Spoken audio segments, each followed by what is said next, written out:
오늘 우리에게 주신 하나님의 말씀 스가랴 8장 9절로 13절 말씀입니다. 스가랴 8장 9절로 13절 말씀을 다 같이 합독하도록 하겠습니다. 만군의 여호와가 이같이 말하노라. 만군의 여호와의 집 곧 성전을 건축하려고 그 지대를 쌓던 날에 있었던 선지자들의 입의 말을 이날에 듣는 너희는 손을 견고히 할지어다. 이날 전에는 사람도 삭슬 얻지 못하였고 짐승도 삭슬 받지 못하였으며 사람이 원수로 말미암아 평안히 출입하지 못하였으나 내가 이 모든 사람을 서로 풀어주게 하였느니라. 만군의 여호와의 말씀이니라. 이제는 내가 이 남은 백성을 대하기를 옛날과 같이 아니할 것인즉 곧 평강의 씨앗을 얻을 것이라. 포도나무가 열매를 맺으며 땅이 산물을 내며 하늘은 이슬을 내리리니 내가 이 남은 백성으로 이 모든 것을 누리게 하리라. 유다 족속아 이스라엘 족속아 너희가 이방 가운데에서 저주가 되었었으나 이제는 내가 너희를 구원하여 너희가 복이 되게 하리니 두려워하지 말지니라. 손을 견고히 할지니라. 아멘. 네, 오늘은 성전 건축에 대한 그런 말씀을 하고 있습니다. 스가랴서의 가장 중요한 목적 중 하나가 다시 성전을 재건하라. 이게 스가랴서가 쓰여진 가장 중요한 목적입니다.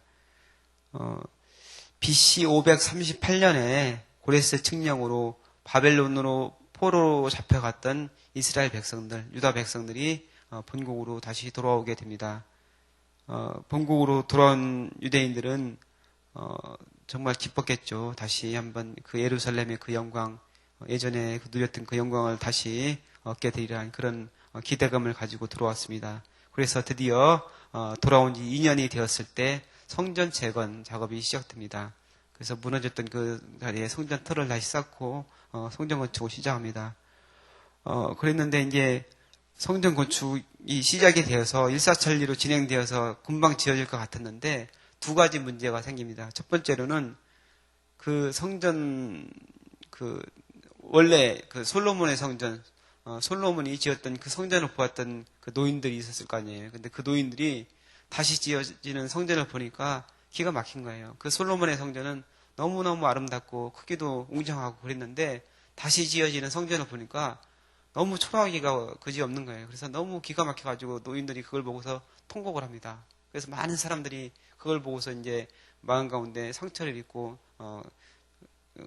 좀 안타까운 마음으로 그렇게 되는 거죠. 그래서 성전 건축을 잘 해야 되는데 일단은 거기에서 상처를 사람들이 입게 됩니다. 그 다음에 두 번째로 어떤 일이 있었느냐면은 사마리아 사람들 그 사람들이 자기네들도 성전 건축을 같이 하겠다 이렇게 얘기를 합니다. 사마리아 사람들이 어떤 사람들입니까?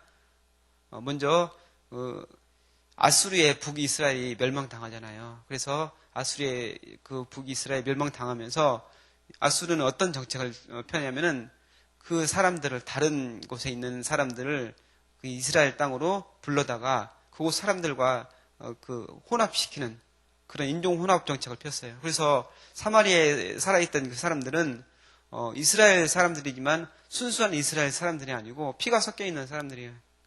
그러니까 이스라엘 예루살렘 백성들은 정말 그 순수한 혈통, 우리는 선택된 민족이다, 선민이라는 그런 사상이 굉장히 강했는데 이 사람들은 그 신의를 저버리고 다른 민족과 섞여버렸거든요. 그래서 그 사람들을 정말 사람으로 취급을 하지 않았어요. 그렇기 때문에 그 사람들이 다시 성전 건축을 하는데 우리가 같이 하겠다 이렇게 얘기하니까 기가 막히죠. 그래서 못하게 했습니다.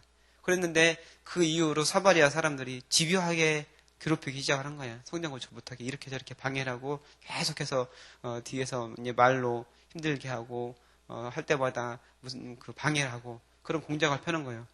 그러면서 그 당시 페르시아 황제에게 조서를 계속 넣는 거예요. 그러니까 편지를 넣어가지고 이 유대 백성들이 예루살렘 성전을 건축하는데 이것은 반역입니다. 어떻게 지금 분명히 황제가 있고 황제가 섬기는 신이 있는데 여기다 성전을 건축해서 그들의 신을 섬긴다고 이렇게 하고 있는데 이거는 잘못된 일이라 계속해서 이제 상소를 올리는 거예요. 그래서 결국에는 어떻게 됐냐면은 아닥사스다 왕 때 조서를 내려가지고 성전 건축을 그만해라. 성전 건축이 중단돼 버렸어요. 중단되어서 얼마를 갔느냐면은 16년이 돼서 16년. 그러니까 16년 동안 성전 건축 공사가 중단되어 버렸어요. 그랬는데 이제 성전 건축 공사가 중단이 되었는데 거기서 끝난 게 아니고 이스라엘 백성들은 거의 잊어먹은 것 같은 거예요. 이제 자기들 본업으로 성전 건축으로 위해서 다 열심으로 모여서 기도하면서 정말 그 기대감을 가지고 성전 건축을 하던 그 백성들이 이제 자기 이제 먹고 사는 거에 바빠가지고 성전 건축을 까맣게 잊어먹고 있는 거예요. 우리 이제 성전 건축에서 들어온 지 이제 몇 년 안 됐는데 우리도 이제 성전 건축하는 과정을 겪었잖아요. 근데 하다가 중간에 이제 중단되어서 다시 재개가 돼야 되는데 잊어먹고 있는 백성들이 얼마나 기가 막힙니까? 그래서 하나님께서 선지자 두 사람을 세웠어요. 학개와 스갈의 선지자를 세우셔서 하나님께서 말씀을 주신 거예요. 그들에게 다시 성전 건축을 재개하라. 이것이 하나님의 뜻이고 오늘 말씀해 보니까 전에는 10절 말씀해 보니까 이날 전에는 사람도 삭스를 얻지 못하였고 짐승도 삭스를 받지 못하였으며 이렇게 얘기하고 있습니다. 그러니까 전에 성전 건축을 할 때는 다 자기들 힘으로 했는데 돈도 받지 못하면서 일을 한 거예요. 인부들이. 그러니까 이제 뭐 열심은 가지고 시작했는데 많이 힘들었겠죠. 안 그래도 포로 생활에서 돌아와서 힘든 생활에서 성전 건축까지 하려다 보니까 너무나 힘들었을 거란 얘기예요. 그러니까 사람뿐만 아니고 짐승도 또 일을 부리는데 제대로 먹이지도 못하면서 이 일을 부리게 되니까 힘이 들었겠죠. 그런 상황 가운데 있었던 것이죠. 또 이제 원수로 말미암아 평안에 출입하지 못했나. 이것은 제가 말씀드렸죠. 사마리아 사람들이 집요하게 방해를 한 거. 그리고 내가 모든 사람을 서로 풀어주게 하였는데 이거는 뭐냐면은 서로 이제 자기들 간에 이제 내분이 일어난 거예요. 이스라엘 예루살렘 백성들 간에 서로 이제 내분이 일어나가지고 이게 성전 건축이 진행되지 못하는 그런 상황이 벌어졌던 것이죠. 근데 이제는 11절 말씀해 보니까 만군의 여호와의 말씀이니라. 이제는 내가 이 남은 백성을 대하기를 옛날과 같이 아니할 것인즉 곧 평강의 씨앗을 얻을 것이라. 그러면서 축복의 말씀을 하죠. 이 남은 백성으로 이 모든 것을 누리게 하리라. 그러면서 학개와 스갈에는 이스라엘 백성에게 다시 한번 성전 건축을 하라. 이것이 하나님의 뜻이고 이후에는 너희가 정말 이곳에서 성전 건축을 하면 복을 받을 것이다. 이렇게 그들을 권면합니다. 그래서 드디어 성전 건축이 다시 재개가 되어서 516년에 성전 건축이 완공됩니다. 이 성전이 바로 이제 스룹바벨 성전이라고 합니다. 스룹바벨 총독이 중심이 되어서 이 성전을 완공하게 되었기 때문에 스룹바벨 성전이라고 부릅니다. 근데 이제 그 성전이 완공이 되었는데 이전 솔로몬 성전하고 비교를 했을 때는 보잘것없었죠. 하지만 하나님께서는 그렇게 말씀을 하십니다. 이전의 영광보다 더욱 크게 하나님의 영광이 나타날 것이다. 이렇게 약속을 줍니다. 그래서 이스라엘 백성들은 정말 감사한 마음으로 성전 건축을 했을 것이에요. 자, 그러면서 이제 13절 말씀에 유다 족속과 이스라엘 족속과 너희가 이방인 가운데서 저주가 되었으나 이렇게 말씀하고 있습니다. 유대인, 지금은 우리가 이제 유대인 하면은 굉장히 민족적으로 강한 민족이고 그들은 탈무드라는 것이 있어가지고 서로 그 민족적 그러니까 지혜를 물려받은 사람들이고 유대인들의 교육이 굉장히 좋고 그다음에 경제적으로 정말 그 힘이 있는 사람들이다. 세계를 움직이는 그런 사람들이 이런 생각을 가지고 있잖아요. 유대인들 하면은 유대인들에 대해서 사실 크게 나쁜 생각을 갖고 있지 않죠. 근데 전에는 그렇지 않았어요. 유대인들 하면은 저주받은 백성, 저주의 대명사가 바로 유대인들이었어요. 그러니까 오늘 말씀처럼 예루살렘 성전이 건축되고 나서 다시 이스라엘이 다시 이제 부흥이 되고 많은 사람들이 이스라엘에 와서 이스라엘을 중심으로 모든 세계가 되어질 것 같았는데 사실은 그렇게 진행되지 않았어요. 성전 건축은 됐지만 그 이후에도 마찬가지로 그들의 삶은 정말 좋지가 않았고 그 다음에 헬라 제국과 로마 제국이 이어졌는데 그 헬라 제국에 의해서 많은 압박을 받았어요. 특별히 그 안티오쿠스 4세 에피파네스라고 하는 그 왕이 많이 예루살렘 성전에 있는 그 이스라엘 백성들을 핍박을 하고 그들을 정말 힘들게 한 사람이 바로 에피파네스라는 그런 헬라의 왕입니다. 어떤 일을 했는지 잠깐 살펴볼게요. 이 안티오쿠스 4세는 이스라엘 백성들이 안식일을 철저하게 지키는 것, 이거를 착안해서 안식일에 군대를 가지고 쳐들어옵니다. 22,000의 군대로 예루살렘을 공격했습니다. 그래서 예루살렘에 있는 백성들은 그냥 그 자리에서 다 당해버린 거예요. 그래서 예루살렘이 다 불타고 모든 것들 약탈당하고 그렇게 되었죠. 많은 사람들이 죽었습니다. 많은 여자와 아이들이 노예로 잡혀갔습니다. 그리고 에피판에서는 안식일을 금지했습니다. 그리고 제사를 금지하고 그 이스라엘의 상징인 그 아이들에게 할례를 하는 것, 남자들이 할례를 받는 것, 이것도 금지를 시켰습니다. 율법서를 모두 불태우고 성전 안에서, 성전 제단에서 부정한 제물 우상을 숭배했습니다. 또 돼지고기를 먹게 강요했습니다. 가장 그 절정에 오른 것은 어떤 것이냐? 예루살렘 성전에서 제우스 제우스 신당을 예루살렘 성전 안에 세우는 거예요. 그러니까 가증한 것을 정말 세운 것이죠. 그 이스라엘 백성들은 도저히 상상할 수 없는 그런 일이 벌어진 거예요. 그리고 거기에서 양과 소를 가지고 제사를 드리던 그 제단에다가 돼지고기로 제사를 지낸 것입니다. 그래서 많은 사람들, 예루살렘에 있는 사람들 정말 핍박을 당하고 그 다음에 남자아이들을 죽이고 많은 사람들이 에피파네스에 의해서 죽게 되었습니다. 여기서 끝난 게 아닙니다. 유대인들이 고난을 당하고 저주를 받은 것은 예수님 이후에 유대인들은 예수님을 십자가에 못 박으면서 그 모든 저주를 자기들이 받겠다고 소리치잖아요. 그래서 예수님을 믿는 그 이후에 많은 국가들, 예수님을 믿고 나라를 국가의 종교를 기독교로 했던 로마라든지 그 이후에 있던 그런 국가들은 유대인들은 예수님을 죽인 사람들이다 이렇게 생각을 하게 된 거예요. 그래서 유대인들을 보면은 핍박하고 그 사람들을 돌로 치기도 하고 이렇게 했어요. 십자군 전쟁 때는 십자군은 예루살렘을 탈환하겠다 그런 명분을 가지고 모여서 많은 사람들이 예루살렘으로 갔는데 유대인들을 학살을 했어요. 그 사람들이 그 유대인들을 한 곳에 모아놓고 불을 지르고 그 사람들 죽이면서 우리는 하나님의 뜻을 행한 것이다 이렇게 했던 게 바로 십자군들입니다. 그리고 영국에서는 유대인들을 괴롭히는 것이 하나님을 섬기는 것이라고 생각을 했어요. 그래서 심지어는 어떤 일이 있었냐. 성금요일 날에 유대인들이 길거리 돌아다닌다. 그러면 공식적으로 그 사람들 돌로 쳐도 되는 그런 법이 있었어요. 그 정도로 유대인들은 저주받은 사람들이다. 정말 유대인들이 다시 회복된 것은 얼마 되지 않아요. 그들은 정말 핍박과 괴로움과 그런 가진 어려움 속에서 살아왔던 민족이 바로 유대인들이에요. 2000년이나 되는 세월 동안에 다른 민족 같았으면 벌써 없어졌을 텐데 하나님의 은혜로 그 사람들이 정말 다시 살아나고 1948년도에 예루살렘이 회복되고 이스라엘 백성들이 다시 국가를 세우게 되는 그런 은혜를 받게 된 것이죠.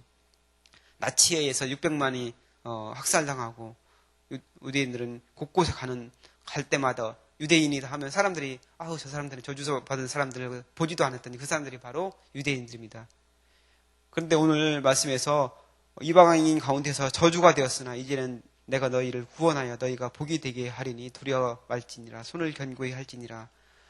이 말씀은 이 당시에 주신 말씀이지만 결국에는 마지막 때를 위한 말씀이라고 생각이 됩니다. 그래서 이스라엘이 이제 회복되어지고 많은 유대인들이 다시 세계 중에 복이 되리라. 세계의 중심이 된다. 그런 말씀을 하는데 지금 그렇게 되고 있죠. 실제적으로 세계를 움직이는 많은 사람들, 세계의 경제를 쥐고 있는 사람들, 이 사람들이 거의 대부분 유대인들이고 이스라엘 사람들입니다.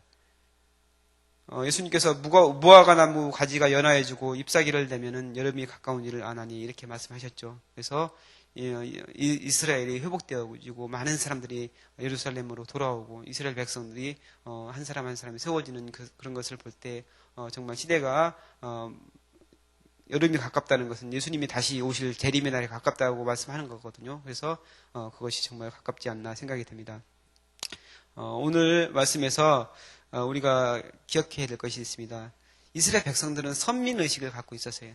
우리는 하나님의 선택된 백성들이에요. 우리는 율법을 받은 사람들이고 우리가 하나님을 믿기 때문에 우리는 늘 항상 잘 될 것이고 많은 어떤 일이 있더라도 하나님이 우리를 지켜줄 것이다. 이런 마음 갖고 그 다음에 이방인들에 대해서 아주 멸시하는 그런 태도를 가졌던 게 바로 이스라엘 사람들입니다. 하지만 그 이스라엘 백성도 하나님의 말씀을 받기는 했지만 그 말씀대로 살아가지 않고 그 말씀대로 순종하지 않았을 때에 어떻게 되었습니까?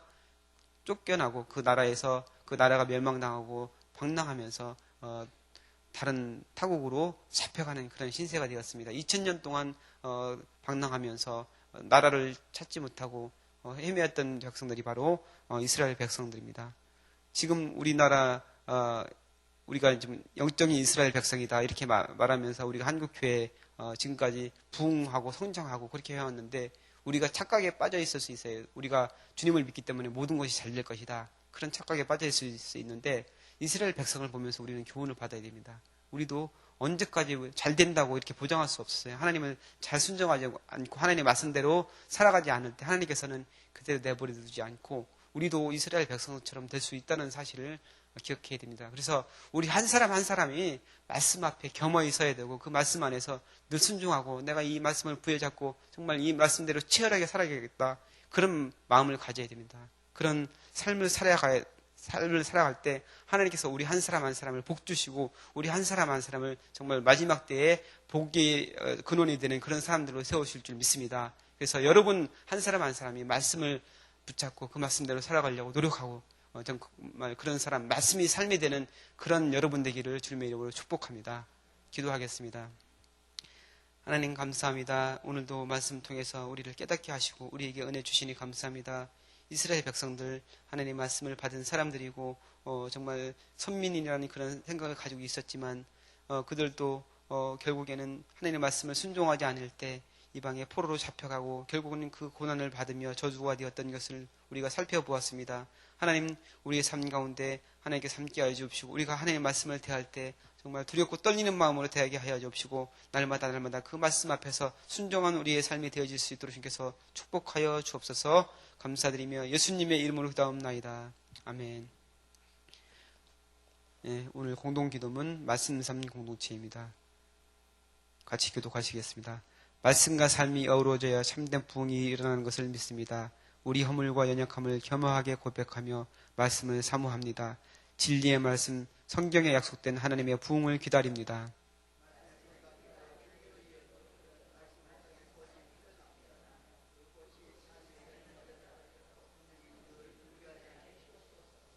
삼위일체 하나님의 임재와 현존으로 사랑의 음성을 들려주옵소서. 주님, 우리 공동체의 비전을 굳센 믿음으로 거듭하여 선포합니다. 하나님 말씀의 거룩한 리더십으로 그리스도인의 삶과 세계를 변화시킨다. 아멘. 주기도문 하시겠습니다. 하늘에 계신 우리 아버지, 아버지의 이름을 거룩하게 하시며 아버지의 나라가 오게 하시며 아버지의 뜻이 하늘에서와 같이 땅에서도 이루어지게 하소서. 오늘 우리에게 일용할 양식을 주시고 우리가 우리에게 잘못한 사람을 용서하여 준 것 같이 우리 죄를 용서하여 주시고 우리를 시험에 빠지지 않게 하시고 악에서 구하소서. 나라와 권능과 영광이 영원히 아버지의 것입니다. 아멘. 기도 제목 나누시겠습니다. 지금 들은 말씀이 내 삶으로 이어지게 하옵소서. 담임 목사님의 미국 메갈렌 장로교회 달라스 연합교회 말씀 집회에 은혜를 충만하게 부어주소서. 전도 대상자마다 복음을 듣고 믿게 되는 역사가 있게 하소서. 교육부 목회자들과 교사들을 축복하시고 새싹스쿨, 드림스쿨, 시드스쿨에 귀한 열매가 있게 하소서. 태영학교 행복부부 세미나에 참여하는 부부들에게 태의 축복을 허락하소서. 주일 예배를 섬기는 모든 분들을 축복하시고 말씀의 은혜를 주옵소서. 같이 기도하시고 또한 여러분이 가지고 나오신 기도의 소원 주님께 아뢰신 후에 자유롭게 들어가시기 바랍니다. 기도하겠습니다.